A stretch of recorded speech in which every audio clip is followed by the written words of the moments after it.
Bluetooth disconnected.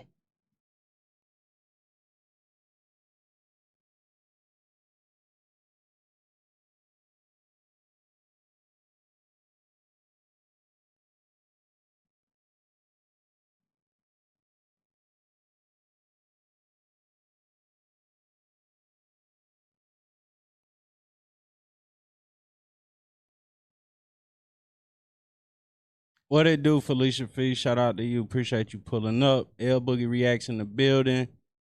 Make sure y'all subscribe to the channel if you haven't already. We haven't been live in a few. Sorry for the inconsistency, but we are here, people, all right? Make sure y'all subscribe to the channel, share the content. Make sure you hit the like button.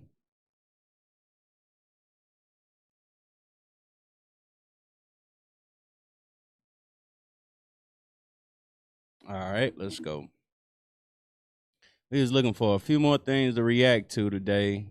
And this conversation about Border Patrol in Charlotte is definitely a topic of discussion alongside Donald Trump being implemented in the Jeffrey Epstein files. People have, spoken about these things recently, but we are going to give our reaction to the content as well. So hopefully y'all enjoy that. All right, subscribe to the channel, people. Yeah. Let's go. Been all right, Felicia Fee. How you doing? Hope all is well with you as well. You know what I mean? Yeah, man. So right now, Border Patrol in Charlotte, North Carolina. I do live in Charlotte, North Carolina. I'm going to go out on a limb and say I have not seen any Border Patrol. I've seen videos. I've seen people, giving their opinion about the situation. Okay. Yeah, so I get it. I understand, right? So for the most part, I think that this will, continue to occur. And I don't think it's going to get any better anytime soon. The way that I've seen Border Patrol pulling up on people is the despicable part to me. Like they said, man, they're breaking laws when they do this. People aren't, it's not like they're targeting a direct crowd, right? Like there aren't particular people that they're targeting. They're targeting just anybody that looks like they're not from America. And that's just, that's profiling a person, man. So that's the part where it's cringe.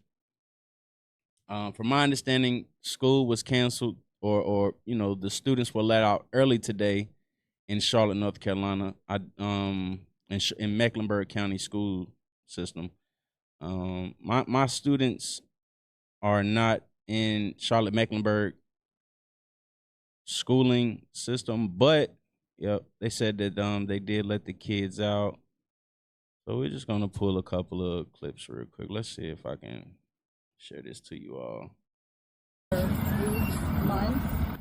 I'm a member of several groups here in Charlotte that are working behind the scenes to make sure that our migrant community, immigrant communities are safe while conditions are icy.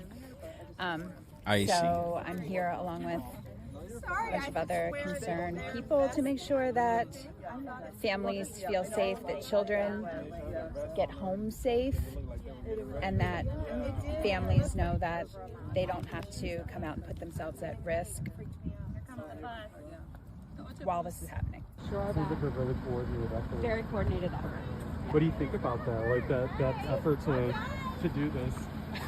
I think that it's abhorrent. For the most part, what I will say is that Charlotte has a large population of Latino people on the eastern district of or the east side of Charlotte. So and of course, they live all through the city in Charlotte, right? For years we spoke about it. We spoke about how there were plenty of people that lived in Charlotte, that you could tell they migrated here or whatever, right? A lot of people would say that they are considered Americans and that, they should be left alone. And I think that a lot of people feel as if they should be documented if they are going to live in America. That's the one part I will have to say that I agree with. Like, if we're going to have someone living in America, considering themselves to be an American, then let's, get those people documented. As far as snatching people up, really not trying to find no resolution to the situation. It's just, it's cringe, man. Like, so. Watching CX 2.0 in the building. Salute to you, man. In the neighborhood to try and just let our neighbors know where they were. And we got some texts that they were in this parking lot. So we came over here and we were following one of the vehicles around the lot.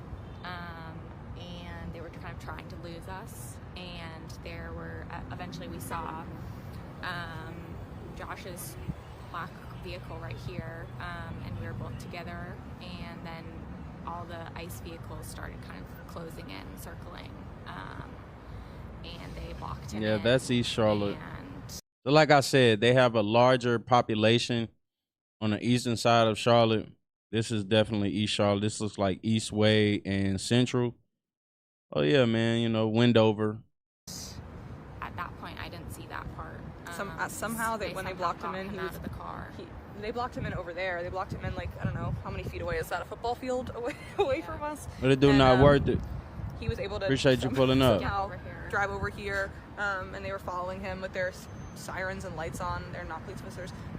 And the next thing we saw, we just drove right over here and came in, and they had him on the ground, and he was doing everything they were asking of him, and it was very clear to us that they were trying to get him in their car as quickly as possible. This is somebody that cares so much about our community that he was out here today spending hours volunteering, trying to let his neighbors know that they were in danger. And the fact that he was senselessly, for absolutely illegally arrested, right? Kidnapped, actually. I mean, I think that they are saying, like, there's a lot of illegal activity taking place with Border Patrol. So it's definitely one of those things where, you just hope you don't get caught in the crossfire of some illegal activity, and then you end up being snatched up with your children, your family. Thrown to the ground, assaulted, and then taken away in a vehicle from the people that know him, love him, and care about him for absolutely no reason. I don't understand why people would not be absolutely astonished that that is happening.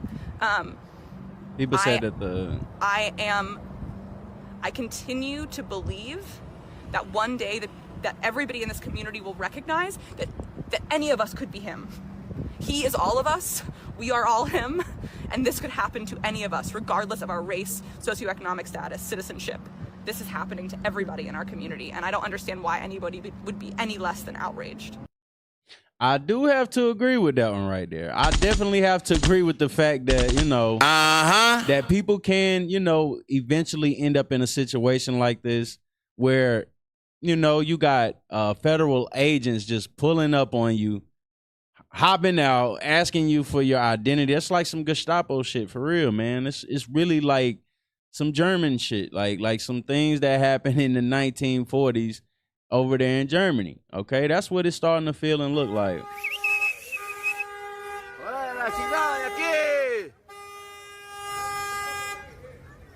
La chingada de aquí, órale, no nos queremos.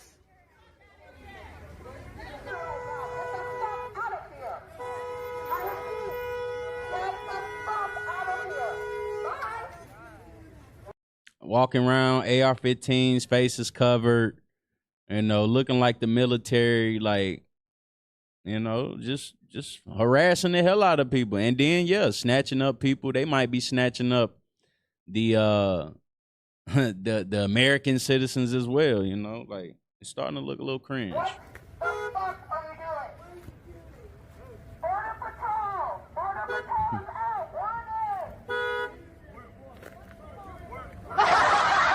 It's always a woman with a fucking bullhorn. Hey, why would you possibly use a bullhorn on a person like standing 1 foot away from you? That's just disrespectful as hell. But I get it, you know. I get it.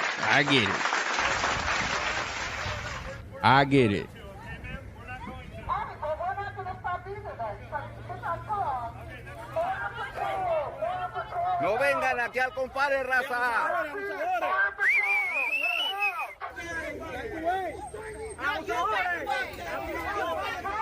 Vayan a sus casas. The Hop Out Boys. Half of y'all look like leaders anyway. Get the fuck out of here. Get the fuck up out of here. Hey, I don't like the way. I don't suck my dick. No. I'm not going to. Suck my dick. I'm not going to. You can suck my dick. Get out. I'm a U.S. citizen, bitch. Get out. Now go. You can Go suck the my fuck dick. home. Go the fuck Vayan home. a sus casas. I don't understand why they're doing that, because 80% or 90% of the people is just working.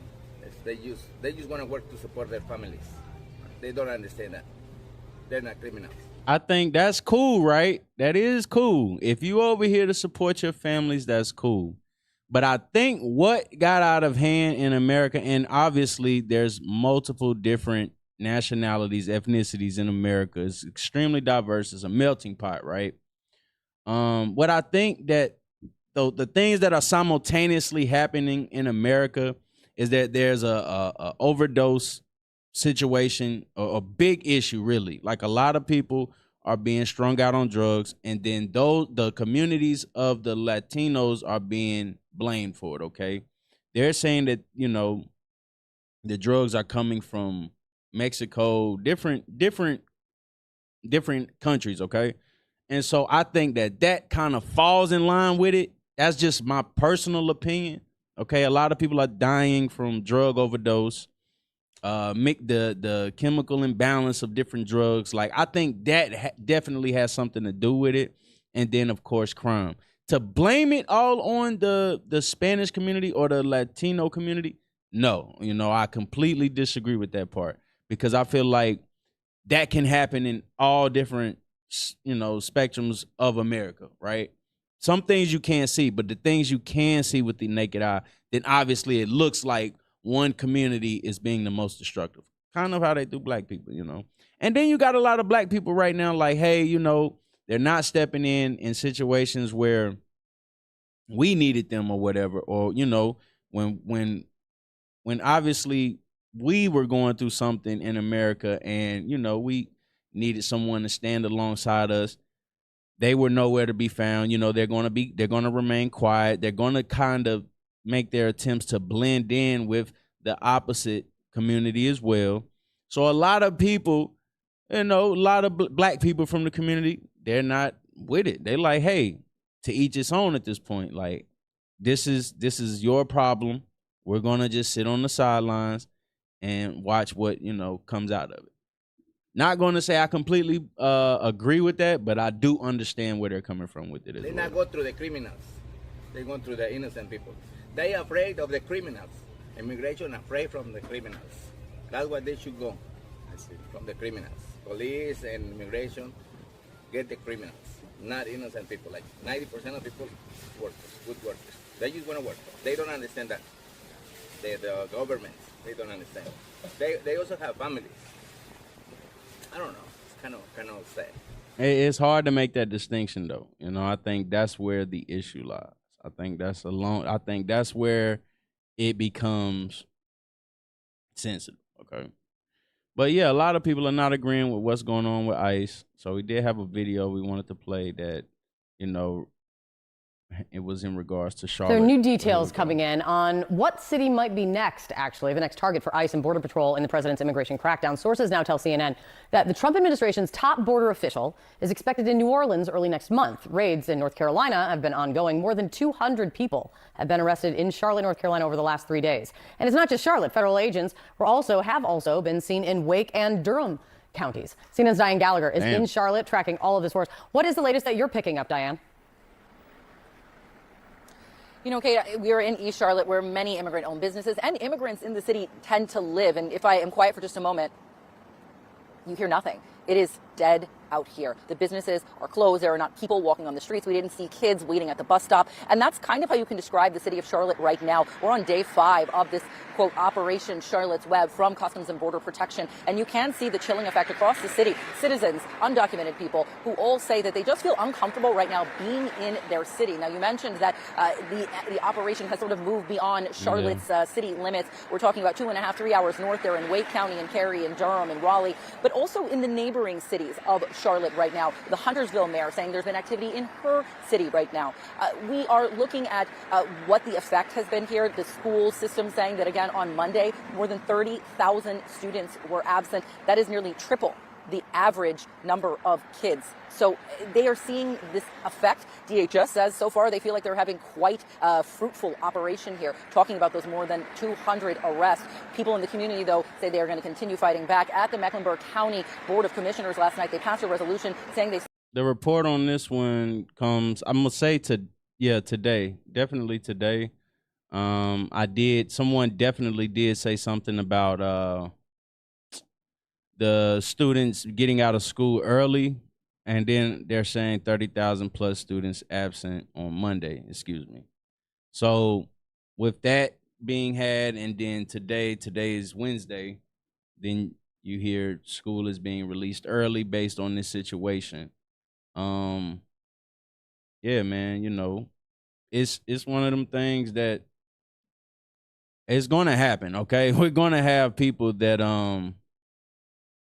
oh, yeah, stuff definitely still taking place. So they're saying 200 has been arrested, or not arrested, but, in custody. Supported their immigrant neighbors here in the city of Charlotte, and people spoke out. Violence for political purposes is terrorism. I love in the building.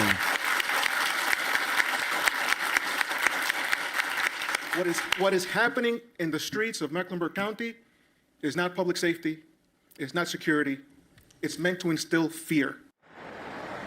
Now, CNN sources have indicated that Gregory Bovino and at least 250 officers will head to New Orleans that first week of December, but the governor of North Carolina says he's not exactly sure when the operation here in Charlotte will end. Josh Stein says that though he has contacted the White House, no one has responded to his reach outs, that he has not been in contact with CBP about the operation and has no idea when they will actually leave the Queen City. That seems to be a consistent through line with all of these operations, is that absolutely no coordination with local officials, as is traditional. Diane, thank you so much for that reporting. How? We want justice, you say how? We want justice, you say how? ICE out of Raleigh now! ICE out of Raleigh now! Immigration officials in North Carolina spotted in more cities, and the people of the state want them out. Protesters taking to the streets as more than 200 arrests are made in Charlotte. Mom and pop shops shutting their doors out of precaution. More than 30,000 students in the Charlotte area kept home from school on Monday. The Mecklenburg County Board of Commissioners passed a resolution last night affirming constitutional protections for immigrant communities. Now, while the move is mostly symbolic, it is aimed at helping calm some of the fears.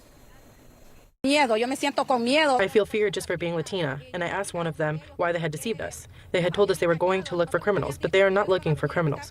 They are only following the profile we have, that we are Latinos, Hispanics. They are pursuing us. We are like at war in the city. I want to take this to the group chat for a couple of reasons. One, Chuck, I definitely see how, that could be, like, once again, they're definitely profiling people. So to profile a person just because you're looking for this particular stature is, it's unfair, especially if they went through the proper channels to get their, their citizenship, dual citizenship, whatever it may be in America. I'm not really familiar with that system because I have never went through that type of system. But what I can say is that, yes, if people are being racially profiled because of their race and because they, are targeting a certain group, which, once again, yes, there are other ethnicity groups that live in America, that live in those cities as well, that may be undocumented. Majority of the people are being targeted look like Latinas, okay? They're not targeting any of the other groups. They're literally snatching the ones that are coming right across the border from Mexico, okay? The recent Supreme Court ruling says that agents are allowed to question people based on how they look, the language they speak. Kavanaugh saying, look, it's typically brief. Those individuals go free, right, after they make it clear that they're U.S. citizens. How is this playing out in reality to you when you see someone with a quote like that, or just what you're seeing in these cities? So maybe also on top of that, okay, I'm just trying to, figure out why they would target people in the manner that they're targeting them without having some type of strategy to figure out who is who, okay? Now, obviously, yes, if you're going to ask a person, are they an American citizen, they can still say yes, even if they are illegal and they know how to speak English. They could say, yes, I'm a legal citizen of America. They could show an identification, yada, yada, yada. But it does definitely sound like there's no organization when it comes to scooping people, picking people up and putting them in the back of a truck, in the back of a van. You don't know where the hell you might end up. You know what I mean? Like, that's some unfair, unjust situations taking place, and they need to find a better strategy if they're going to continue to move in this manner. All right. Is real, and we were just talking about Virginia and New Jersey, and I bring it back there and we'll connect it because we knocked on 100,000 Latino doors in Passaic, New Jersey. You saw the big swing in that vote from Trump back to Mikey Sherrill. And when we were talking to Latinos at the door, they were angry that the process hasn't come down like Trump had talked about. But at the center of everything was this anxiety in an immigrant community about these ICE agents that are masked, that are there, that are picking up law-abiding citizens, their neighbors, their friends. They were like, sure, we were all about getting bad people out of our country, deport all the criminals, but not our neighbors. Then you see in North Carolina, the fastest growing state in the country of Latino population over the last 25 years. And you also look at this state where it's probably got the most vulnerable Senate race coming up in the next midterm elections. That's less than a year from now. Yeah, that's one of the reasons why I wanted to talk about it, Dustin. It's a purple state. We did actually see a meaningful swing in New Jersey in the exact coalition of voters, some Latino voters that Republicans. I've been trying to figure, not worth it. Like, if they pulled up on me on something like that, and like I said, I live on the other side of town. I live on a different side of town, whatever. If I seen something like this taking place and they questioned me, I would find every bit of reason on how to make sure I make them pay for that, basically. Because that's completely against our rights to pull something like that. I've already, like I told y'all before, I've already dealt with shit like that with local authorities growing up as a young black man. So I could only imagine if a whole different agency starts to pull stunts like this, which I've yet to really see with black people. But, if I would see something like that, hell yeah, I would be ferocious about it. Look and said, look what we can do. We can make gains here. And those gains look eroded. What do you see in a state like North Carolina, where the political question's really live? Well, in New Jersey, it might seem strange to some people, but that's largely because Donald Trump was on the ballot, and he seems to be the one who is able to win over those voters. Right. Looking at national polling, so in the November Harvard-Harris poll, it might be surprising to some folks. It's actually surprising to me. 54% still say that they would like to see all of those immigrants who are here illegally to be deported. Here illegally. Here illegally, so yes. When people are picked up who are legally here, do those images, social media videos resonate? When I'm talking about, like, you see the media coverage, obviously it can inspire for folks, and I get that. But this has been the issue that ultimately, 2024, the economy, the lawfare, the assassination attempts, of course, had an impact on that election, but it largely turned on the immigration issue. And so you think you're still good? You don't see red flags yet? I don't personally, but I am just telling you what the public opinion is. So to your point about the media, I want to play for you what Pope Leo had to say, because, they can put these videos out without us. Here he is. We have to look for ways of treating people humanely, treating people with the dignity that they have. But when people are living good lives, and many of them for 10, 15, 20 years, to treat them in a way that is extremely disrespectful, to say the least, and there's been some violence, unfortunately. This has been also followed up by bishops who put out a video also agreeing with the Pope. I know that DHS is proud of what they are doing. They talk about, I think, 527,000 have been removed under the Trump administration's leadership. This is following up on a promise. Do they see any red flags from the last election? Like, help me understand their approach. Well, I think the White House is actually really supportive of what DHS is doing. I think to your point, yes, there are a lot of polls that show that the American voter is relatively still supportive of this idea of we need to be deporting people who are in the this country. What they aren't supportive, though, in polls and anecdotally that I've heard from folks across the political spectrum of these really harsh videos that look like they're just kind of pulling people off the street. And so I think that there is a risk there for the White House. But, you know, Donald Trump himself has said not enough of that is happening in various different interviews. And so I think you're going to see them continue to push. Obviously, Greg Bovino being in North Carolina and this is the Customs and Border Patrol chief, who a lot of questions were raised about his use of force in Chicago. But he's really been elevated at a really kind of accelerated scale by DHS and by the White House to be in these positions and to kind of lead the front in these new democratic cities, which should be mentioned, right? It's really important to say here that our immigration system as a whole has been broken since 9/11. It's almost been impossible to come here, quote unquote, legally. So a lot of people have come to this country and have followed all the rules except maybe crossing the border, and they've contributed $28 billion to Social Security. We should make it clear a lot of the rules are different now, right? So if you're giving money to Social Security, you're working and paying Social Security taxes. Right, but I think from the White House's perspective, what they're saying is that what you see in the streets and on the videos is not a huge problem to them now. Okay, we'll see. Those are your videos they're talking about. We'll see if there's more of them. All right. Yeah, that's pretty. We'll keep you all updated on that. And yep, they're saying that they're up there in the Triangle as well, in Raleigh and Wake County. I mean, once again, if they're doing something illegally, then hell no, I do not support that shit. It says network lies again, citizens, undocumented people. Okay, correction. Undocumented people are not citizens. Why did we create ICE? What is their main function? If you are in this country illegally, you are what the law is called illegal alien, not immigrants. Correct. Yes, that is definitely as well, right? So if you're an immigrant, you've definitely went through the proper channels to receive your documentation to be considered an American citizen. From what I learned back in school, you know, it says they are not law-abiding citizens if they cross into this country illegally.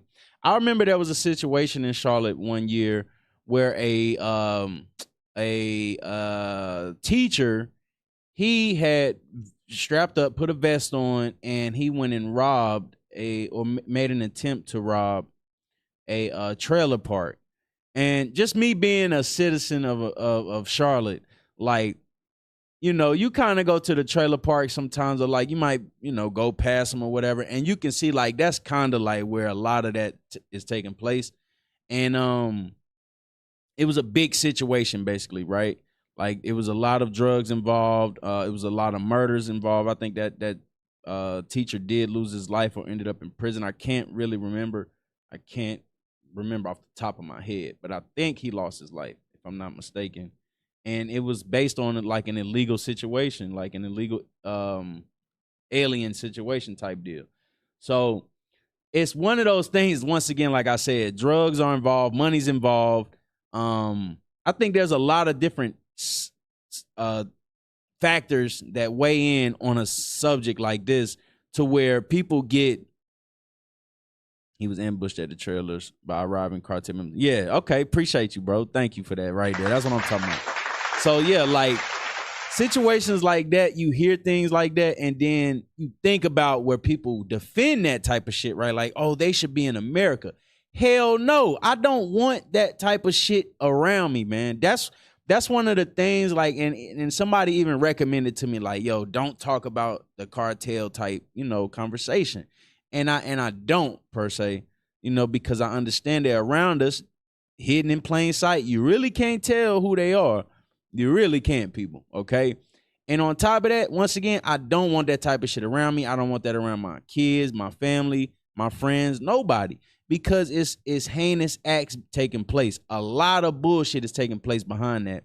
And I think the harsh sides of it, we can't see it, but it's serious. And it's something that needs to be handled. So that part, I completely agree with our administration handling that, if that's what they're doing. If they're messing with the people, of course, once again, that just want to feed their families, they want to be a working citizen, they want to, you know, provide something to society in America, then by all means, bro, that's wrong, it's incorrect.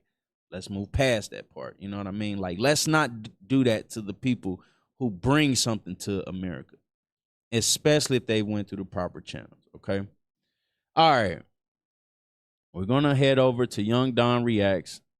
This video has basically went viral for him as well. He's talking about the documented emails with Jeffrey Epstein, Mark Epstein, in regards to, just a lot of different people within the Senate, the government that have been implemented into this situation. Trump's name is being mentioned. A lot of people are not coming to reality that Trump was just, allegedly involved with this man and doing, performing all type of heinous acts and crimes. All right, let's go. Ask him if Putin has the photos of Trump blowing Bubba. And I thought I had service. You and your boy Donnie can make a Now, off the fucking rip, just to hear something like that, I don't know. How do people react to that? You know what I'm saying? Like hearing about your sitting president maybe having, fornicating with a former president allegedly. Like that's just crazy. All right. That's just like, it's just awkward. All right. I know. It's just awkward. Let's go. Make of the movie Get Hard. You mean Donnie T, end quote. For the sake of clarity right now, just in case anybody didn't pick up on this, he doesn't say if Putin has photos. He says if Putin has the photos. Yeah, Bubba is Bill Clinton, man. Implying their definitive existence. And Bubba, by the way, is one of Bill Clinton's nicknames. Oh, God. I have absolutely... Now, the part where they're saying that, it was the part, let me go back a little bit. Existence. And Bubba, by the way, is one of Bill Clinton's nicknames. Oh, God. I have absolutely no idea.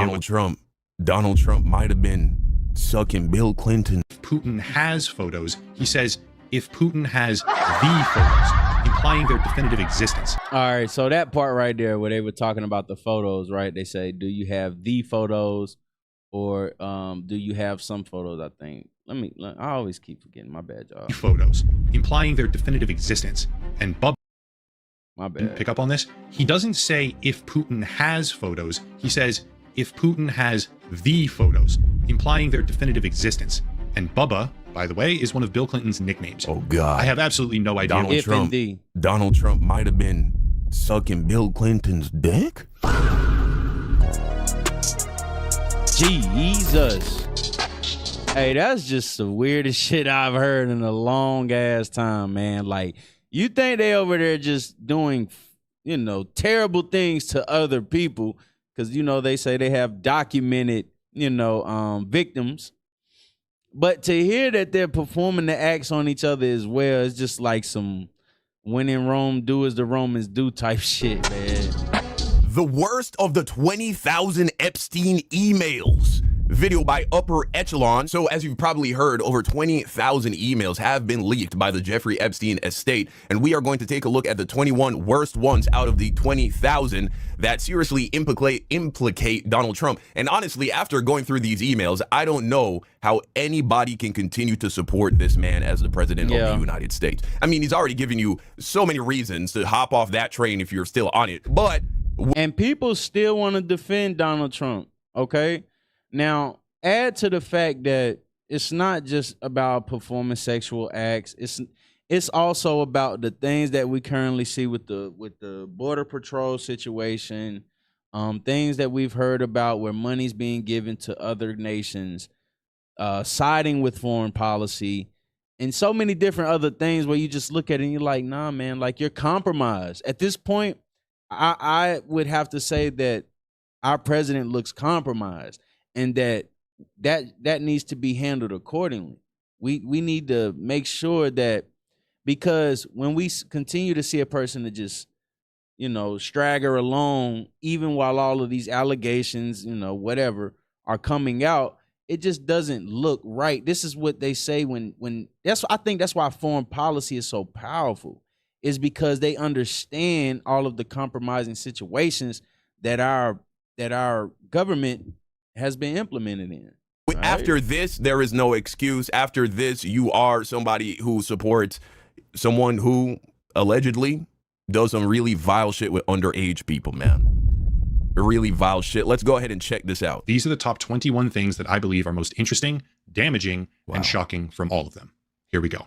Number 21. This is an email from Jeffrey Epstein to Landon Thomas Jr., New York Times journalist, in 2015, after Landon Thomas said that everyone was coming to him thinking that he had juicy info on Epstein and Trump. Says everybody act like they forgot who Donald Trump was. This man had all of the ladies and ran all of the model agencies, let alone with the biggest real estate guru at one point. What's wrong with these people? Yeah, man.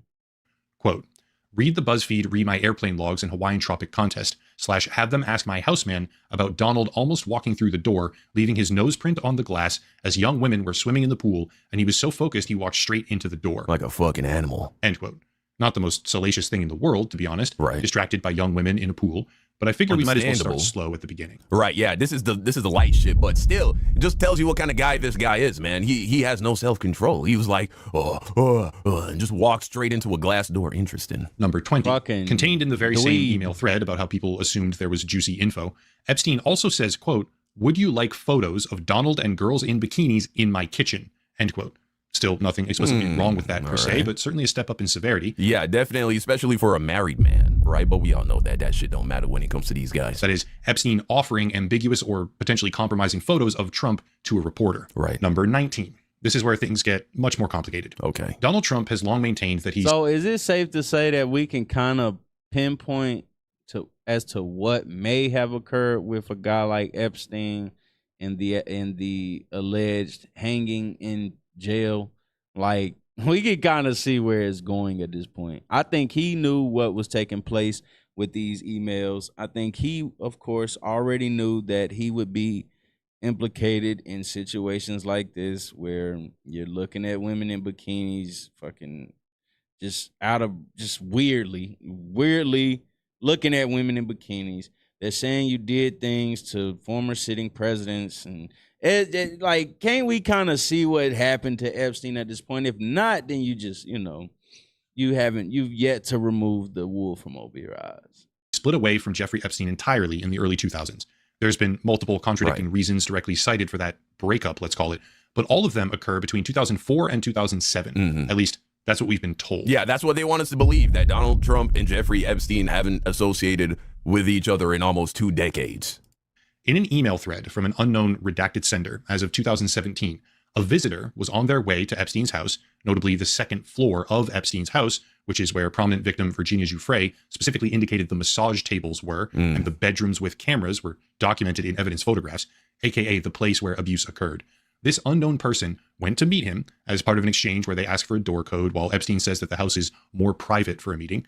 And then suddenly, quote, I'm at the door, but I will wait for my time. I don't want to come early to find Trump in your house, end quote. Wow. Keep in mind, this is 2017, nearly a decade after the two had supposedly parted ways. Number 18. This is an exchange allegedly between Steve Bannon and Jeffrey Epstein, reading, quote, from Epstein, Prince Andrew and Trump today. Too funny. Now, which Trump? Which Trump are they talking about? Obviously, I think just the way they're speaking, you would assume it's Donald Trump, but they could still say, well, Donald Trump has sons, right? Yeah, well, shit. I mean, then at that point, then we would have to look at his fucking sons. But yeah, either way it go, is somebody named Trump was, And then on top of that, I always lose my train of thought at this moment. But like, on top of that, he's saying that he didn't have any interactions with them, but obviously we can see that he lied about that. It's starting to look like he lied about it. But yes, they're waiting to see if he's going to sign the bill for this situation so that the remaining emails can be leaked. I mean, not leaked out, but be presented to the American people. I don't know what type of distraction this is as well. I mean, usually there's a distraction involved. What's going on behind the scenes right now, I'm not really informed with. I'll have to do a little more research as to what's taking place alongside this situation. Because there's so much shit going on in America right now. But on top of that, is he going to sign this? Is he going to find a way to make sure that his name doesn't come up in those vile or heinous, situations? Or is he going to sign it and just let it be, And obviously, I believe this is talking about Trump, but I'm just saying I can already see that coming, blaming another Trump, Bannon, recall Prince Andrew's accuser came from Mar-a-Lago. Further down, can't believe no one is making you the connective tissue, referring to Epstein. To which Epstein then replies, F and B only, end quote. seemingly speaking in code, I guess. I'm not entirely sure what to make of that one, but I certainly thought it was interesting. Number 17. This is an exchange between Kathy Rumler, former White House counsel to Barack Obama, and Jeffrey Epstein in 2014. Quote from Epstein, "You need to talk to boss," Rumler responds. "Agreed, but I need to be prepared to say yes before I talk to him." Epstein again, "Understood. It comes down to high risk/reward, low risk/reward, professional, emotional, and financial." After which Rumler responds, "Most girls do not have to worry about this crap." And Epstein says, "Girls? Careful, I will renew an old habit." After which he lists off some of the world's most powerful businessmen and politicians, saying, "You are a welcome guest at any. Also, if you think there are interesting people in town, everyone here for Climate Summit, Clinton, Security Council, holy shit, I'm on or next 30 minutes, end quote. One thing I should mention right now before going further, these emails are absolutely full of typos. Epstein and multiple of the people that he regularly corresponded with had precisely zero regard for proper grammar. So if it sounds like near gibberish at times, that's just what the emails look like. Anyway. Well, it looks like they're not texting, they're just emailing. But, you know, based on what I've seen before in Congress where, you know, they said that Hillary Clinton had some, you know, she was basically conducting business through her emails. She, you know, wasn't texting or whatever. Then I would assume that this is just how they interact with each other via email, you know. Careful, I might renew an old habit in reference to girls is certainly a little bit suspect when it comes to the most prolific abuser in human history. Number 16. This is another exchange between Rumler and Epstein on a thread titled Donald Trump's High Crimes and Misdemeanors. Rumler says, quote, "It makes no difference whether it was his money. Issue is failure to disclose. Plus, fact that he has lied his ass off about it makes clear that he knew it was illegal." To which Epstein responds, "You see, I know how dirty Donald is. My guess is that non-lawyers, New York biz people have no idea." Ain't no question which Trump they're talking about there, right? Now, there is a Donald Trump Jr., though, right? How old is this guy? So Donald Trump Jr. is currently 47 years old. According to ChatGPT, there are no reputable reportings tying Donald Trump Jr. personally to Epstein. So I think with that, it would be safe to say that any reference we see to Trump or Don or Donald is talking about the president. Right. That, I think, is the most logical conclusion. All right, what it do, Courtney? What it means to have your fixer flip, end quote. That particular thread is probably about the criminal cases that Trump faced in New York, presumably. But the idea of Jeffrey Epstein saying, "I know how dirty Donald is," should make even the most devout supporters raise an eyebrow. Right. Just to hammer that point home, number 15 is an exchange between Larry Summers and Jeffrey Epstein in which Epstein says, quote, "Recall I've told you I have met some very bad people. None as bad as Trump. Wow. Not one decent cell in his body. Wow. So yes, dangerous." Guys, we say it all the time. A bad tree cannot bear good fruit. And people are still defending that man, okay? And then on top of that, they voted for him to be, even after I think grabbing her by the private area, I think that kind of right there just kind of sealed the deal. Yes, men may say that they've had those type of interactions with women based on it being consensual. But just to hear someone who's going for presidency, obviously, that guy's that's how he get down. If people close to him who know him in this very intimate way, who know this dark, seedy side of his lifestyle. And let's not forget, these people are all fucking PDF files, bro. Yeah. Or many of these people we know Jeffrey Epstein is. When Jeffrey Epstein is saying you're a bad guy, I mean, come on, bro. That's crazy.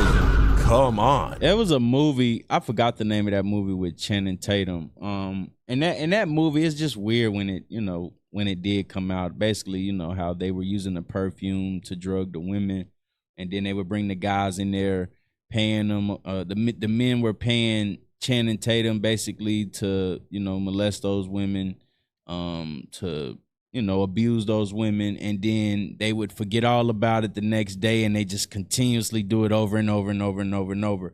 I think if we're gonna look at Jeffrey some kind of way, we could look at him in that manner, to say that he was collecting payment for these guys to perform the most jacked up acts that they're doing. He's definitely messed up because he brought the women in. That part I'm kind of confused on too. Like, how would they get access to these women? And then they get to grow up and then speak about a situation like this, meaning that they were abused. You know, they were victims basically, and then they were released, and then they get to live to, you know, speak about it. You know, usually you hear about those women never being cited ever again. Even when they talk about all of the children that may have been allegedly trafficked, kidnapped, etc., how did those women survive these situations? Okay. He said, all of America is in on sex trafficking.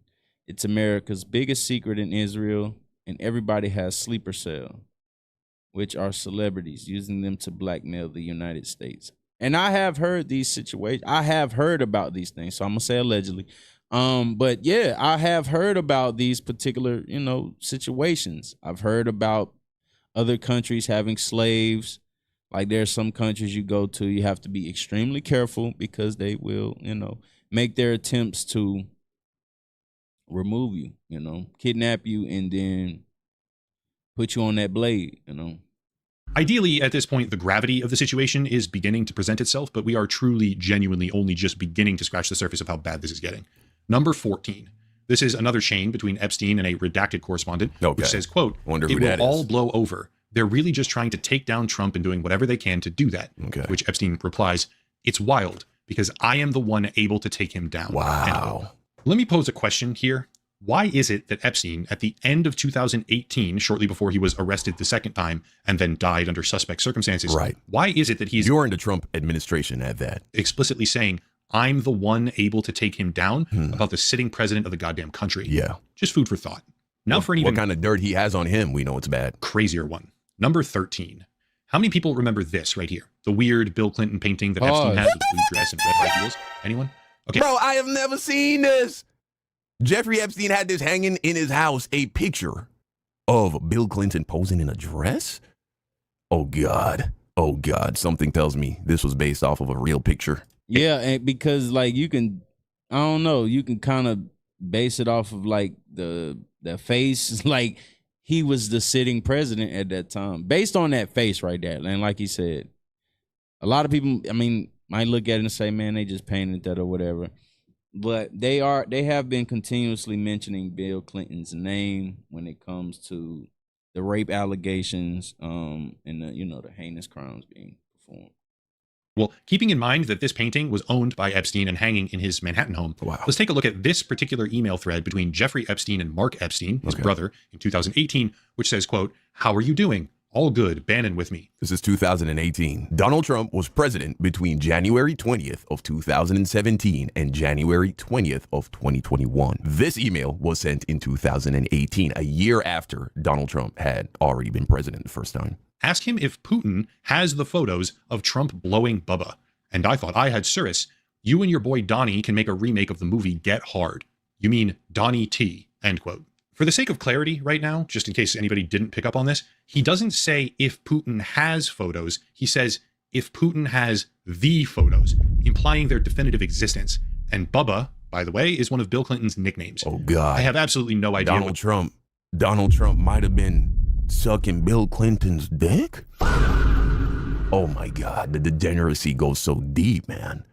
Oh, Lord. What these emails actually mean, but I can certainly see why the Trump administration is so very desperate to stop the release of the Epstein files. This is a nightmare for them. Number 12. This man truly sounds like a sexual deviant of proportions that we have rarely seen in the public eye, man. Simple email from Michael Wolff, quote, there's an opportunity to come forward this week and talk about Trump in such a way that could garner you great sympathy and help finish him. Interested? End quote. Number 11. That was 2016, before he was elected. This one is with Linda Stone in September of 2015 and says, quote, wondering if the fact that so many people are on antidepressant, ADHD, and other drugs is what makes Trump appealing and his flaws invisible. Wow. Will you have a cabinet position? She's asking Jeffrey Epstein if he'll have a fucking cabinet position with Trump in 2015. After which she also says, do you think he can win? Speak, please. What do you think? To which he replies, too far to tell. We will know much more come October 15th. Trump already knew that this guy had all kinds of fucking dirt on him. And he wanted to make sure he got rid of that guy, man. That's my opinion, so I'm going to say allegedly. And that's what it looks like anyway at this point. These emails were completely doctored, you know, because a lot of people will say, hey, the left are performing all of these emails, they're just putting that stuff out because they just want to see Trump go down. Like, they just want to see him go down. No, I think a lot of people already understand that Trump had a lot of power while we were all growing up. Yes, other celebrities that were named as well. So your Bill Cosby's, like you said, your R. Kelly's, P. Diddy's, Jeffrey Epstein, Harvey Weinstein. It's one of those things that they do, allegedly, to make sure that, you know, they continue to rule and have power over people. And then on top of that, once you threaten to expose them, et cetera, because you want to have a seat at the table, you want to have some power and position, then, off with his head, allegedly. Right. But then, after she asks, you still in Paris? So this is, of course, months. This would have been 2 months before he would have been sworn into office. Epstein says Trump Tower. Keep in mind, we have been repeatedly told to believe that the two separated completely sometime in the early 2000s. But if that's true, why would Epstein's close friend be asking him whether or not he'll have a cabinet position? Well, actually, in September, because I was like, November is kind of late for him to be like, oh, we don't know, it's too far to tell. November is when you vote. This was in September, so they would have voted in November, right? And so, okay, as recently as a few months before he would have been elected the first time, Epstein felt like he had information that would just completely wipe out Donald Trump's chances of winning. So that's huge. While he stays at Trump Tower. Number 10. This exchange is between a Qatari businessman, I believe, named Jabor Y, and Epstein, where he says, quote, in Paris today, headed for New York. Trump gives many new things to do, end quote.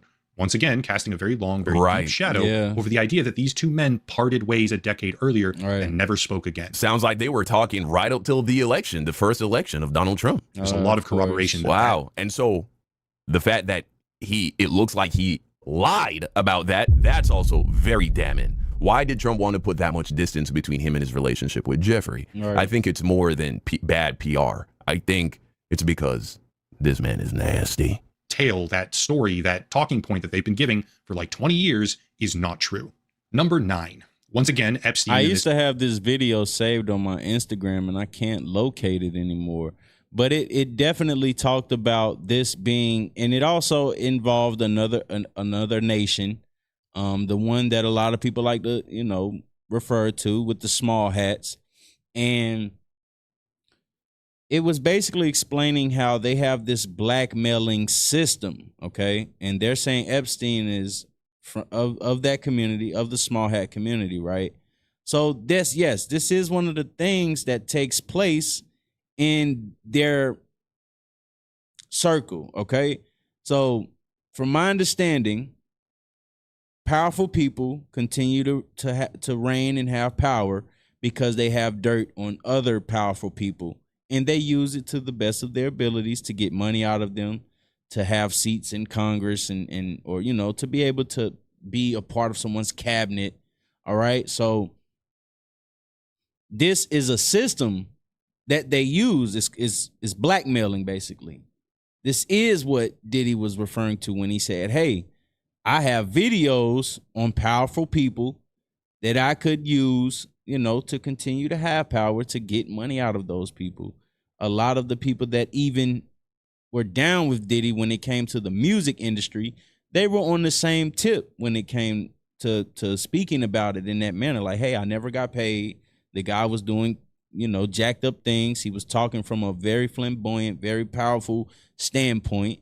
And this is exactly what continues to take place in all of the other industries, okay? Even all the way up to our government, as we see now. So, yes, Jeffrey Epstein was doing it on a way larger scale with way more powerful people, the people that, you can't see with the naked eye, They're not in the celebrity world. Those people kind of remain in the shadows, but they get things done.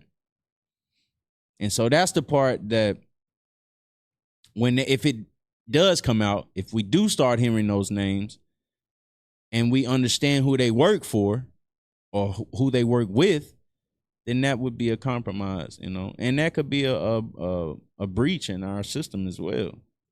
Jabor Y person. For our government. Sorry, I just checked your email. What time you will leave to the airport? I hope you are in a better place now than New York. Sorry, yes, Palm Beach, all Trump people here. end quote. Okay. Again, 2016, all Trump people in Palm Beach, but somehow he said they went to war over a real estate battle for the Epstein Island. Before, with Epstein Island, people stopped talking about that for some reason.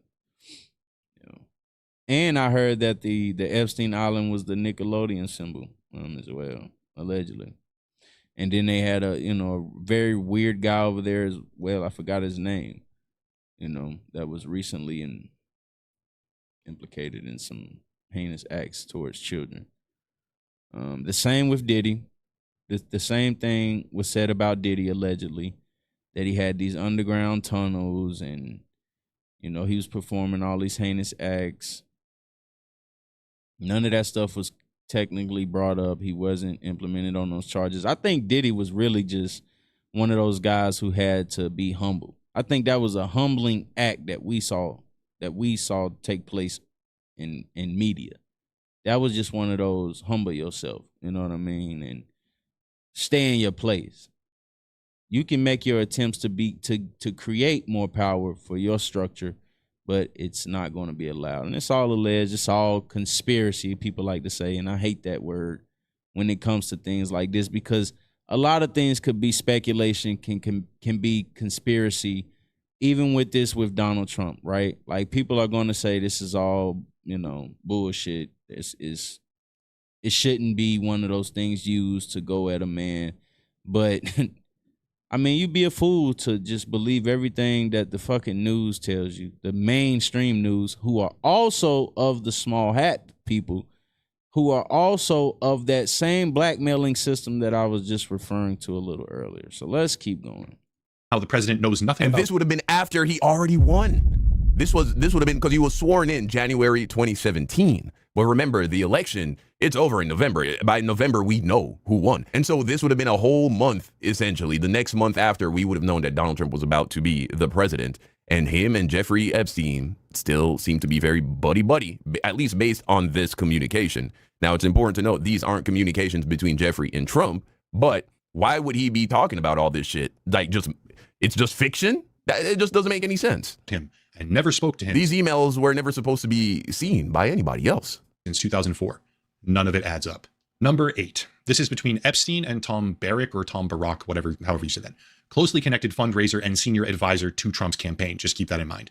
This thread is from 2016. Quote, "Hope you are well. Photos look good. FYI, I receive many calls a week about both Donald, beauty contest, Mar-a-Lago, etc., and Clinton from reporters. Less so recently with Clinton, but my answers are always, I have nothing to say, or I try to ignore altogether. A few times I've been ambushed on the street with questions, but I am more careful now."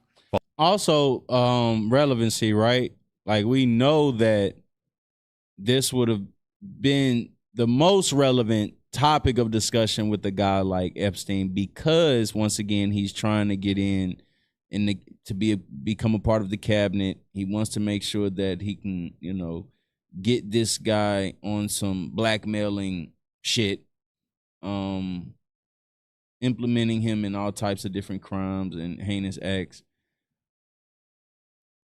We don't hear any other names being referenced, right? That's what I'm basically saying. Like, we don't see any other names being referenced in these emails.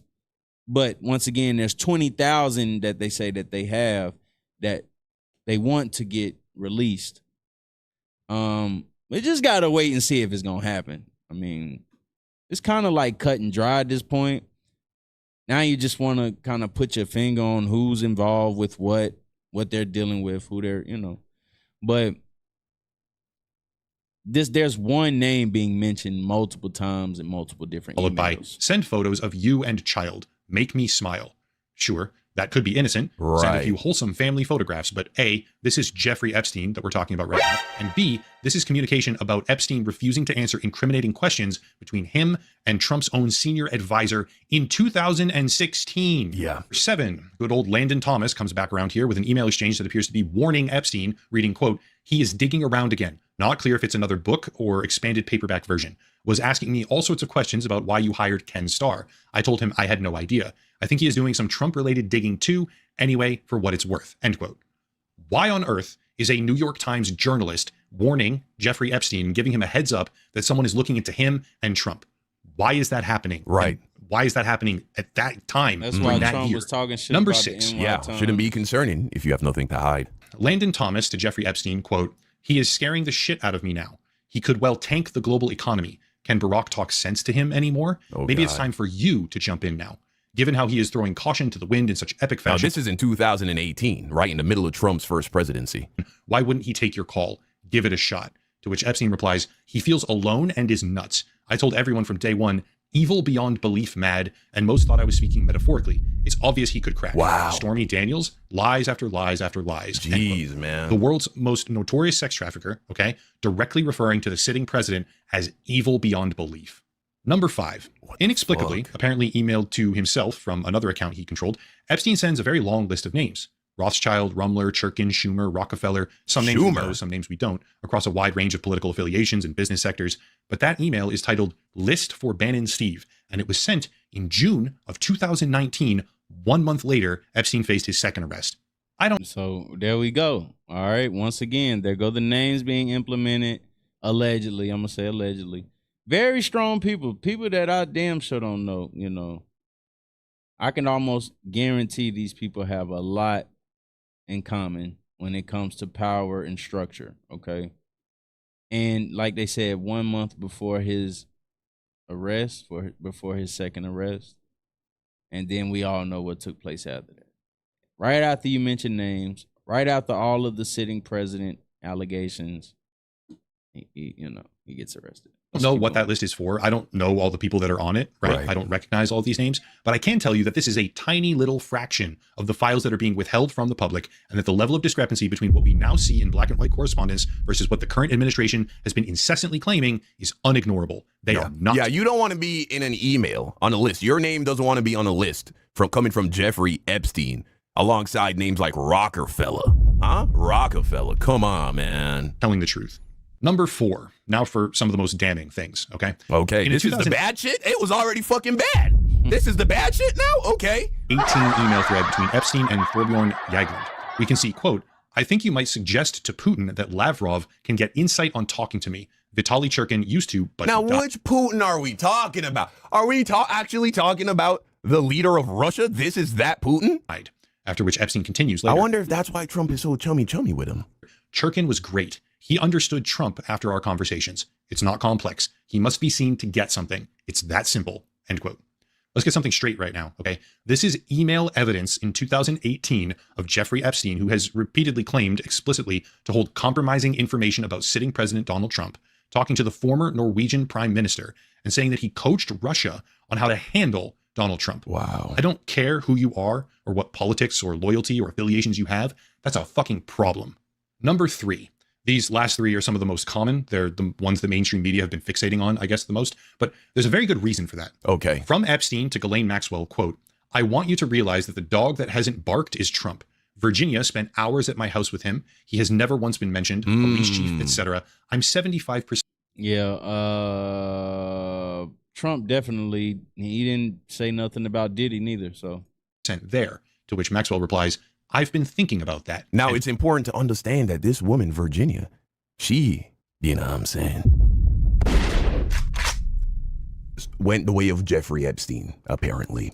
I always found that very suspicious. This woman has endured some of the worst kinds of abuse imaginable. Finally finds the courage to muster up the strength to come out, talk about this shit. And then, all of a sudden, she went out like this? Went out like that? Pretty strange, man.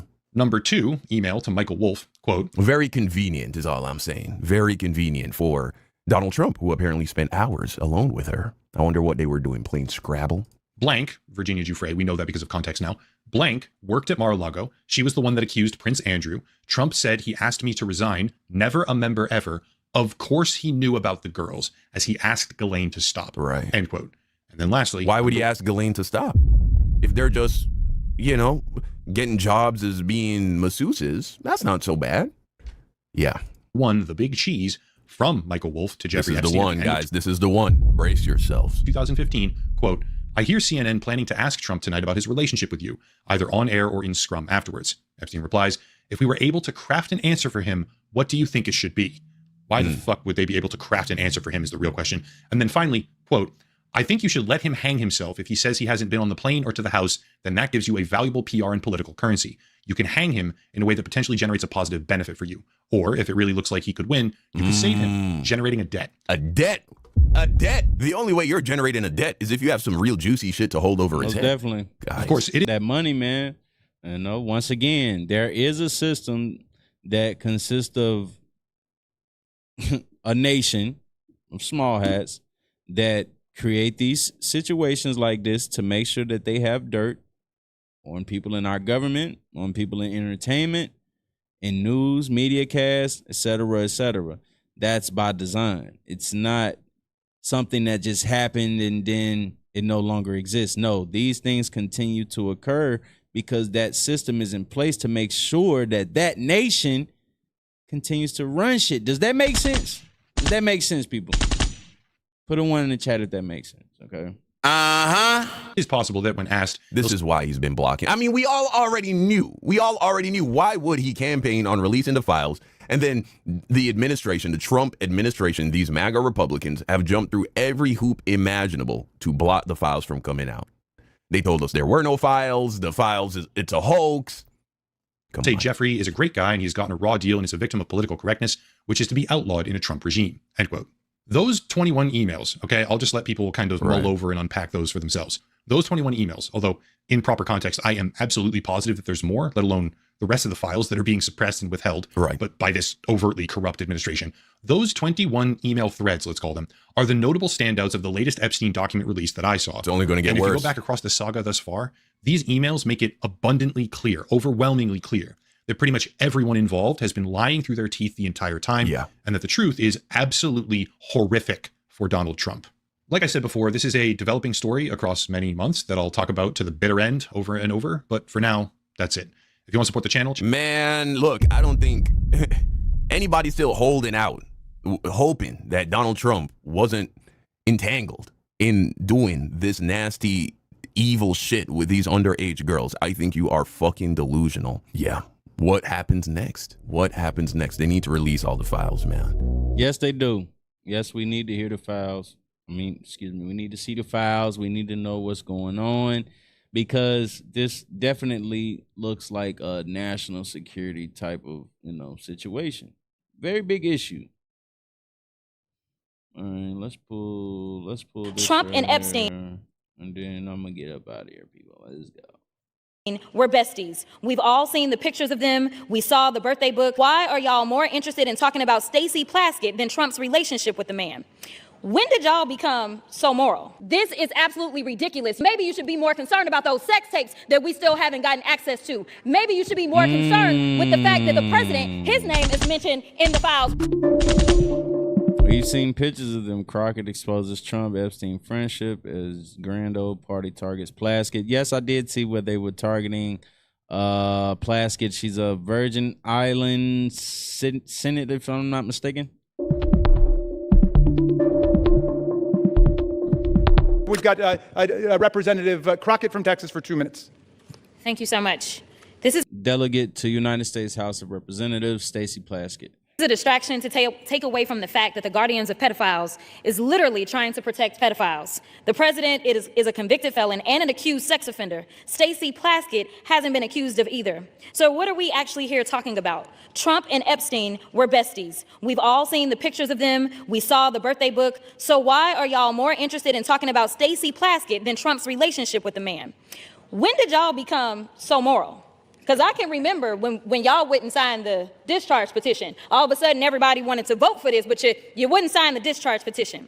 Until we decide that we are going to go after the actual rapists and pedophiles, miss me with your moral high ground. Folks who also took money from somebody named Jeffrey Epstein, as I had my team dig in very quickly. Mitt Romney, the NRCC, Lee Zeldin, George Bush, Win Red, McCain Palin, Rick Lazio. I just want to be clear. If this is the standard that we're going to make, just know we're going to expose it all. And just know that the FEC filings, they are available for everybody to review. This is absolutely ridiculous. You decide that you want to punish a sitting member of Congress because you are concerned about her text messages. Well, maybe you should be more concerned about those sex tapes that we still haven't gotten access to. Maybe you should be more concerned with the fact that the president, his name is mentioned in the files way more than Stacey Plaskett's name. Listen, I'm not saying that anything is right or wrong, but listen, if you're trying to figure out what's going on with somebody that's a criminal, then you maybe need to talk to their associates. That's exactly why maybe she was getting text messages. I'm not saying she was or wasn't.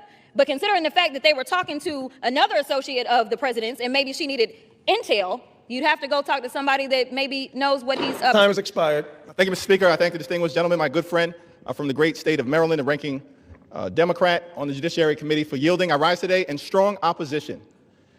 This resolution, this effort to censure Delegate Plaskett, to rip... I need money. All right, we got I Love with the $9.99. He says, did anybody see the video of the woman that mentioned when she was 13?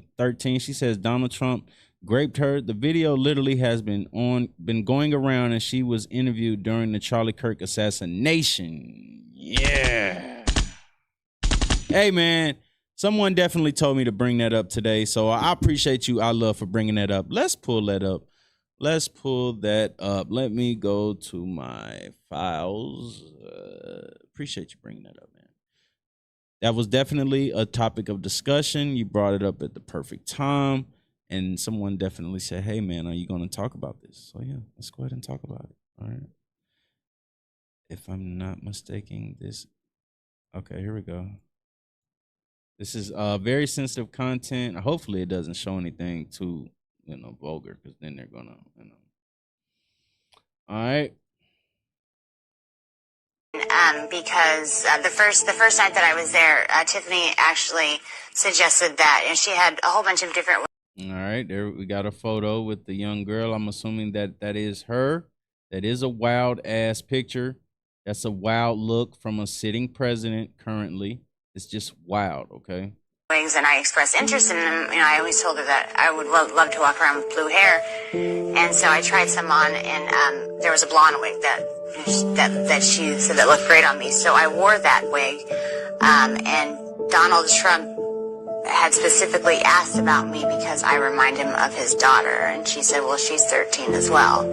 So he knew the first time that he saw me, but he took a liking to me because I look like his daughter. The reason I'm coming out now is when it happened originally, I just wanted to forget about the whole incident.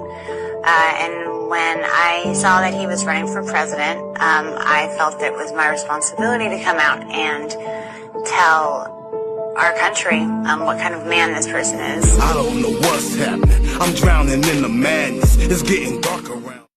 Clock it. Donald Trump knew that. Appreciate that. $9.99, that $10 from my boy I Love, man. That's what I'm talking about. Yeah. There you go, people. There you got it. There you have it right there. So, yeah. Is that what you were referring to? Hopefully that was the proper viewage for that. All right, let's go. Rip away her membership on the Intel Committee is nothing more than a political stunt by a desperate, failed candidate for governor, trying to pander to the people back in South Carolina. Nothing more than that. You want to make the statement about who's brought disgrace to the House? The actions of this House Republican majority have brought disgrace to the House of Representatives from day one of this presidency. The reality is, if you want to talk about fealty to the Constitution and things of that nature, the House is a separate and co-equal branch of government. You don't seem to understand that. You function from the very beginning of your so-called majority, Mr. Speaker, not as a check and balance on an out-of-control administration, but as a reckless rubber stamp for Donald Trump's extreme agenda, and you are failing the American people. You failed to keep your core promise. Your core promise to the American people was that you were going to lower costs on day one. Costs haven't gone down here in the United States of America. Costs have gone up. I don't think they ever planned on dropping the prices on any of that shit. I really don't think that they ever.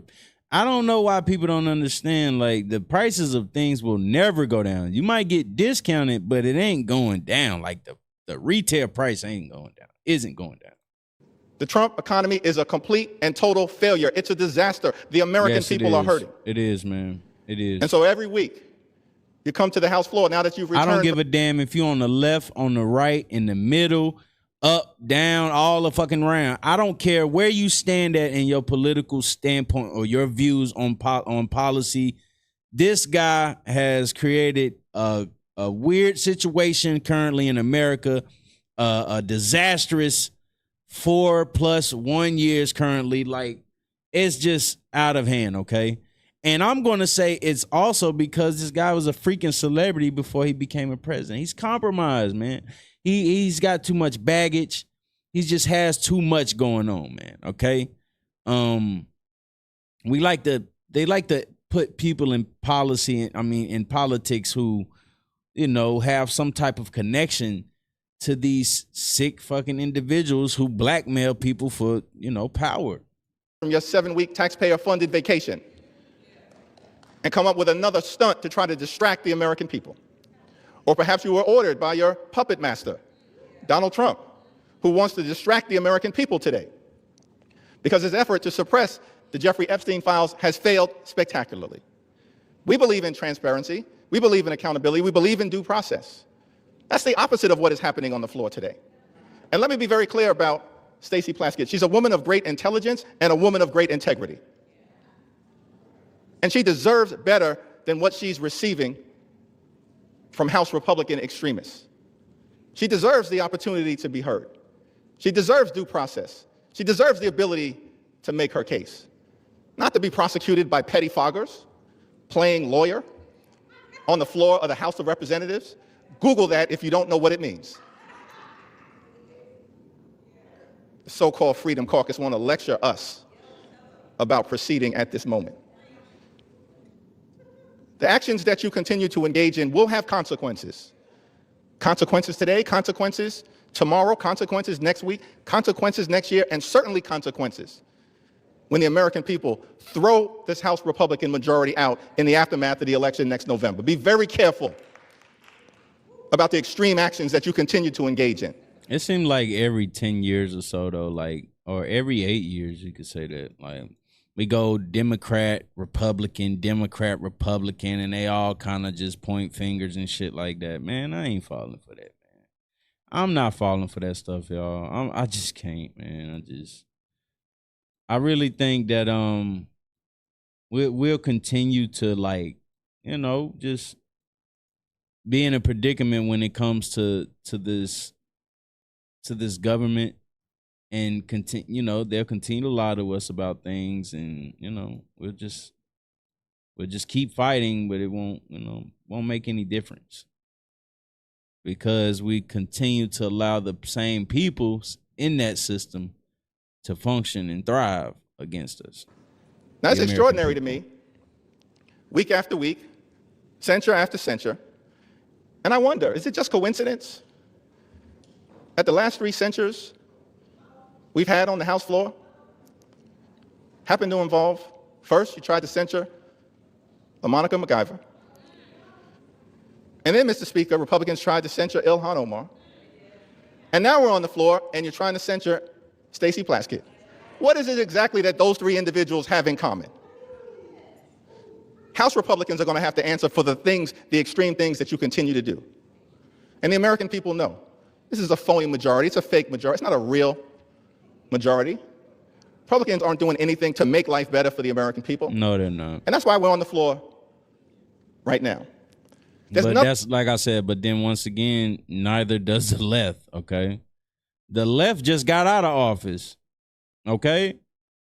The left just got out of office. That was a fucking clown show.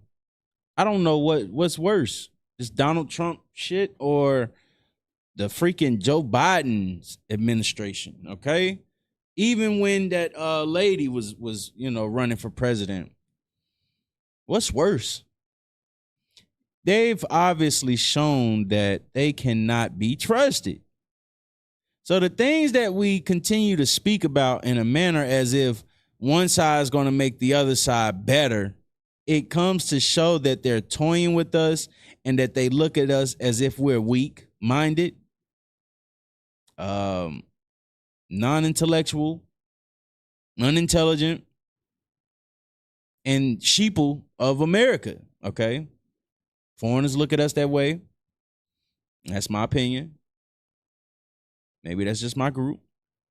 But it's a lot of things taking place right now that just comes to show that we're either on our last leg in America with this whole societal system of government, and it needs to be changed. And if not, then we can't complain about the things that happen or take place outside of this, you know. Thing that House Republicans can do to disgrace Stacey Plaskett, because House Republicans continue to disgrace themselves. And so whatever happens later on this evening, the American people will hear from Delegate Plaskett beyond this, making her case. The people of the Virgin Islands, I'm confident, will continue to stand behind her. And we will never be lectured on issues related to accountability and transparency and principle and ethics from this group of extreme House Republicans who continue to visit a national nightmare on the American people, bending the knee to a wannabe king, doing real harm in real time, and at the end of the day, your time is coming as well. And we gotta get these people up out of this office, man, these systems, yo. This was the biggest fight I think I've seen in Washington, D.C. This is my 5th year here.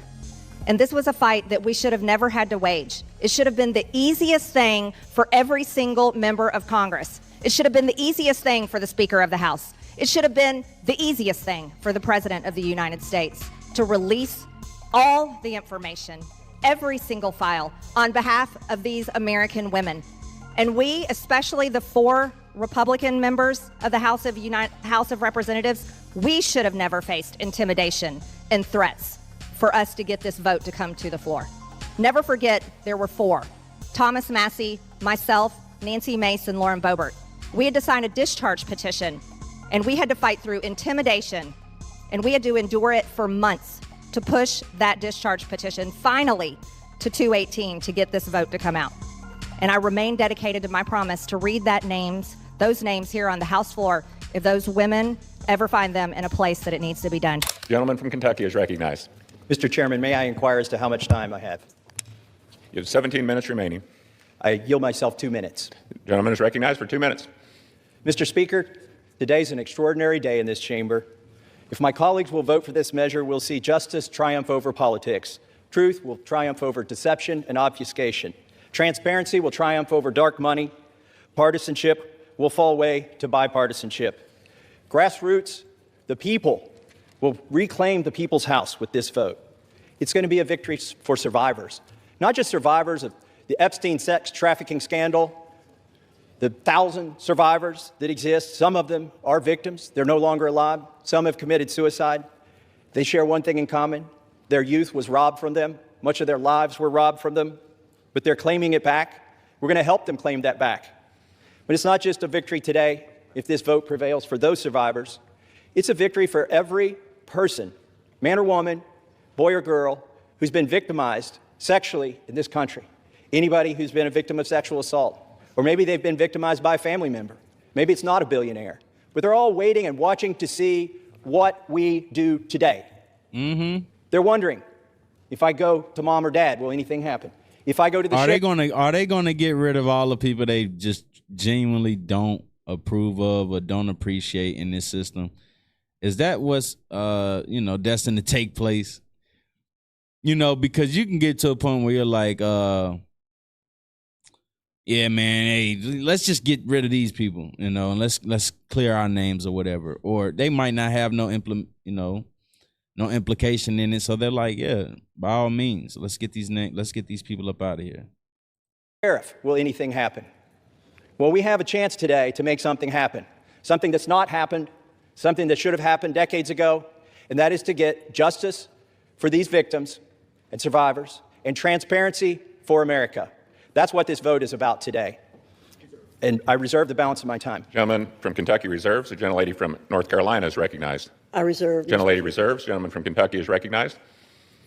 I now yield 5 minutes to the gentlewoman from Georgia, Mrs. Green. The gentlelady from Georgia is recognized for 5 minutes. Thank you, Mr. Speaker. I proudly rise today in a bipartisan effort to release the Epstein files, finally, after 5 administrations have covered it up. Earlier today, I attended the press conference where the survivors, they're not victims, the survivors of Jeffrey Epstein's sexual abuse and sex trafficking told their stories. And they told stories about how it started back in 1991, 1996, and they continued on through the decades. And they told stories about how they told someone and tried to get help. They told the FBI, and they weren't listened to. And they told law enforcement, and no one did anything. And these women don't just number a few. These women number around 1,000 women. And they are victims of something that's unthinkable. That's a very even-ass number, too, in an odd manner that they're structuring it. Almost as if there's more, but they just give you that particular number, in my opinion. I don't know, because you do hear the where they speak about the children. Okay, it's unfortunate. It's very sick, and yes, for federal agencies to cover it up or not speak about it, or because once again they're in their pockets, they're lining their pockets, and then on top of that, you know, they've been compromised and they work for this small hat nation. And it only makes sense as to what's taking place. And I think that we should be a little more on the defensive side when it comes to this American system that we live in. We can no longer give these people our votes. I've been stopped giving these people my votes. We can no longer root for this type of system. We have to find a new system, because if we continue to, you know, allow this system, then what do we truly expect out of a situation like this? Make sure y'all hitting the like button, man. But what do we truly expect to come out of this when they're touching on 13-year-olds? What do we expect to come out of this? It's like an ongoing cycle of just destruction and pollution and violence, corruption, and it just sucks. And it's all the way at the top of the chain of the political system. And this should have never, ever happened. This was the biggest fight I think I've seen in Washington, D.C. This is my 5th year here. And this was a fight that we should have never had to wage. It should have been the easiest thing for every single member of Congress. It should have been the easiest thing for the Speaker of the House. It should have been the easiest thing for the President of the United States to release all the information, every single file, on behalf of these American women. These American women aren't rich, powerful elites. They do not have someone paying for their airline tickets or paying for their trips or paying for their expenses every time they try to do something to get this information out. These are your average Americans. And you want to know what the Epstein files represent? The cover-up represents to average Americans. It represents the failures of the federal government and Congress to the American people. And that is what people rose up about in 2024. They wanted and demanded transparency from their government and for Americans finally to be put first. And today, with this vote, we are finally putting these victims and these survivors of Jeffrey Epstein and the cabal of rich, powerful elites that expands not just here in the United States of America, but to other countries as well. We're putting them last. And that is exactly what Americans want. You see, for far too long, Americans have been put last. And they're sick of it. They're sick and tired of it. And this is why they don't trust Congress. This is why they don't trust the government. And here's the problem. All of these women who have suffered in shame for years and years and years, women who were terrified, women who were intimidated, women who were threatened, just like Virginia Giuffre. Let's get to And now she's 1,900 dead. subs. And these women should have never faced that. For We this, got 47 people watching. Let's get we just need one sub to get to 1,900. Let's go, people. information to come out. And we, especially the 4 Republican members of the House of Representatives, we should have never faced intimidation and threats for us to get this vote to come to the floor. Never forget, there were 4. Thomas Massey, myself, Nancy Mace, and Lauren Boebert. We had to sign a discharge petition, and we had to fight through intimidation, and we had to endure it for months to push that discharge petition finally to 218 to get this vote to come out. This is what the American people are sick of, and rightfully so. Now, where does this go from here? The question will remain, will the Department of Justice release all the information? Will a judge in New York release the information? Will the CIA release the information? And will foreign governments release their information?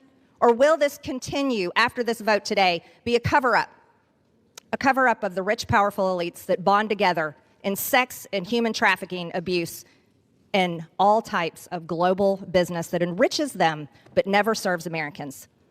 The American people will know, and the victims, actually the survivors of Jeffrey Epstein, will know because they know the list of names. And I remain dedicated to my promise to read those names here on the House floor if those women ever find them in a place that it needs to be done. I yield back to Mr. Gentlelady Massey. from Georgia yields. That's crazy. They did put I don't even know how I would even say this, but this story right here about the, House Dem slammed for sick defensive colleague caught texting Epstein during 2019 hearing.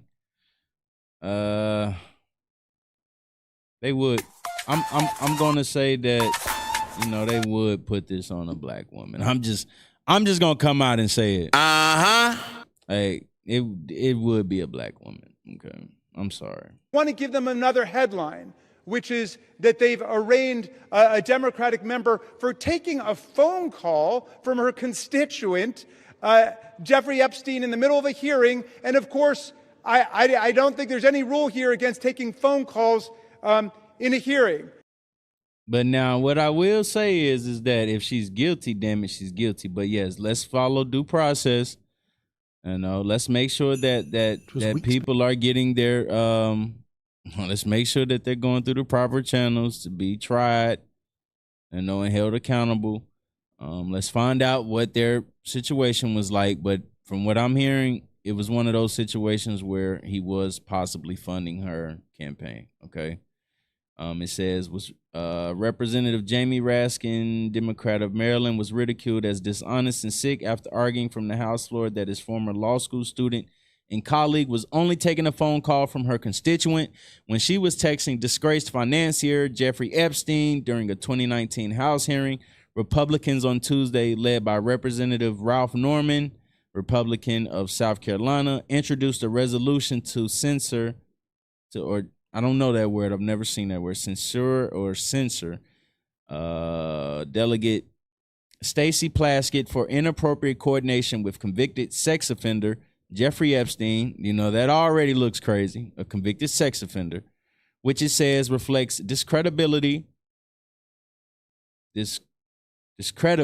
on the House of Representatives. Plaskett was caught texting Epstein, whose primary residence was in the United States Virgin Islands, during a 2019 hearing when former Trump attorney Michael Cohen was testifying about his work with the president amid an ongoing probe into Trump's business dealings and matters tied to the 2016 election. They want to give them another headline, which is that they've arraigned a Democratic member for taking a phone call from her constituent, Jeffrey Epstein, in the middle of a hearing. And of course, I don't think there are any rules here against taking phone calls in a hearing. Raskin exclaimed on the House floor Tuesday afternoon amid Congress's efforts to pass a bill aimed at censoring Plaskett. So basically, pointing the finger at Plaskett, okay? Implementing her in this bullshit for the most part. Like, once again, this is probably someone that they don't really give a damn about, and they're gonna, put her name out there, make her take a lot of blame for some shit that, she probably was just getting money from him. But once again, let's follow due process and make sure she goes through the proper channels to be tried on her situation with Jeffrey Epstein. It says, are we saying just because they were on a phone call, they're guilty of something? We should strip them of their committee assignments. We should censor them. Have we gotten to that point? I mean, come on, he continued. Look, this is the House of Representatives, the United States of America. Let's stick by the Constitution. Let's stick by due process. The White House's rapid response team quickly shot back at Raskin on social media, posting a clip of his remarks that they described as sick. Raskin's defense, while novel, was not alone. However, several Democrats spoke from the House floor in defense of the congressional delegate from the U.S. Virgin Islands on Tuesday, railing against Democrats for besmirching their colleague. Jamie Raskin, one of the worst to ever disgrace the halls of Congress, says Stacey Plaskett was just taking a phone call from her constituent. When she colluded with a convicted sex offender during a committee hearing, the White House rapid response team said in response, these people are sick. They definitely are fucking sick people. Uh-huh. All right. Just incredibly dishonest. Plaskett helped Epstein while serving in the Virgin Islands government with tax credits, went on to work directly for Epstein's fixer, then received lavish campaign support from Epstein and his aides to clinch her election victory, Fang said in response to his Raskin's comments. So, I mean, if they're going to implicate Plaskett, then obviously they're going to be looking to implicate this guy, Raskin, Jamie Raskin. That's his, his student. They probably both were involved. He probably brought her to that guy for the money, for the campaign. The spin is outrageous, conservative influencer C.J. Pearson said of Raskin's defense. You can't make this up, quipped Eric Doherty, assistant news director at Florida's Voice News. Let the person that hasn't colluded with the convicted sex offender to rig the questions in a hearing cast the first stone. Why is Raskin trying to downplay his colleague chatting with the convicted sex offender? Is it because he knows his colleague Hakeem also wanted dinner with Epstein? Or is it because he's worried about what else will be revealed about Dems? White House spokeswoman Abigail Jackson posted on X. Yeah, so it says Jamie Raskin. Yep, we just read that.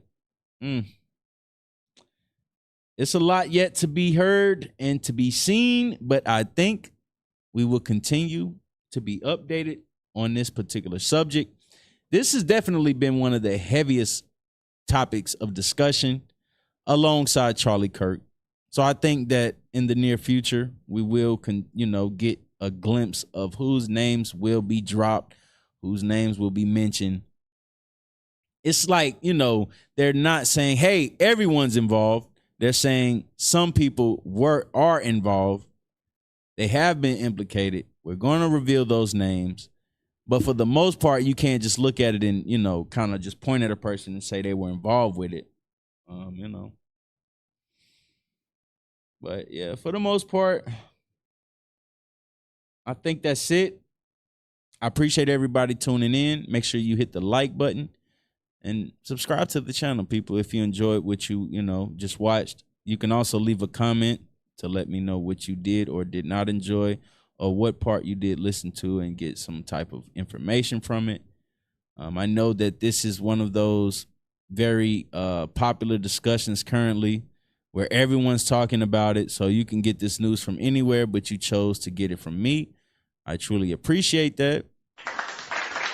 Make sure you also check out lboogiereacts.com for the merchandise for the channel. And until next time, people, it's your boy L Boogie. Reacts, hug your loved ones. Tomorrow's never promised. And we up out of here, people. Peace.